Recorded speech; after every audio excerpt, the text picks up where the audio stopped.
بسم اللہ الرحمن الرحیم۔ شروع اللہ کے نام سے جو بڑا مہربان اور نہایت رحم والا ہے۔ السلام علیکم ناظرین۔ کئی لوگ ایسے ہیں جن کا تہجد کی نماز پڑھنے کو دل کرتا ہے، وہ اس کے لیے کوشش بھی کرتے ہیں، لیکن یہ سمجھ نہیں آتی کہ کتنی رکعتیں پڑھیں، 2 پڑھیں، 4 پڑھیں، 8 پڑھیں۔ اس کے بارے میں آج میں آپ کو واضح طور پر بتاؤں گا کہ آپ کو کتنی رکعتیں پڑھنی چاہیے۔ پہلی بات یاد رکھیں کہ جو لوگ تہجد کے لیے اٹھتے ہیں، چاہے وہ تھوڑی دیر کے لیے ہی کیوں نہ اٹھیں، ان لوگوں کی فضیلت میں اللہ تعالیٰ فرماتا ہے کہ وہ لوگ جو اپنے رب کے لیے سجدے اور قیام کی حالت میں رات گزارتے ہیں۔ ترمذی شریف میں آپ صلی اللہ علیہ وآلہ وسلم کا فرمان ہے، فرمایا کہ جس بندے کے ساتھ اللہ تعالیٰ بھلائی کا ارادہ کرتا ہے تو اس سے عمل کرواتا ہے۔ پوچھا گیا، اے اللہ کے رسول صلی اللہ علیہ وآلہ وسلم، اللہ اس سے کس طرح کے عمل کرواتا ہے؟ تو فرمایا کہ اللہ تعالیٰ اسے موت سے پہلے نیک عمل کرنے کی توفیق عطا کر دیتا ہے۔ تہجد سے بڑی کون سی نیکی ہو سکتی ہے بھلا؟ یہ تو اللہ تعالیٰ کی محبت حاصل کرنے کے لیے بہترین عمل ہے۔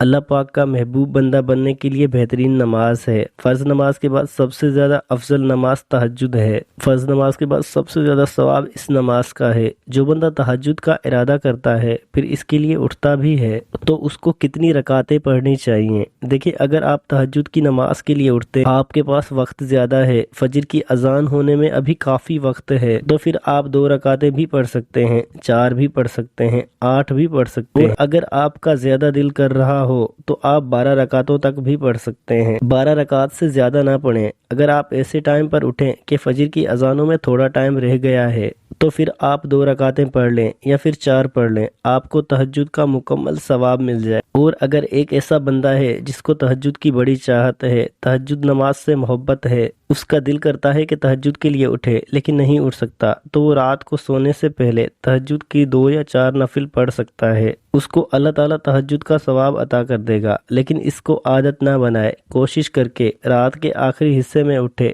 فجر کی اذان سے پہلے اٹھے، وہ تہجد کا بہترین وقت ہوتا ہے۔ اگر آپ اللہ تعالیٰ کو منانا چاہتے ہیں، اس کے قریب جانا چاہتے ہیں تو تہجد کی نماز لازمی پڑھیں۔ اللہ پاک ہم سب کو تہجد کی نماز پڑھنے کی توفیق عطا فرمائے اور اللہ پاک کا قرب حاصل کرنے کی توفیق عطا فرمائے۔ اللہ پاک آپ سب کا حافظ و نگہبان۔ وعلیکم السلام۔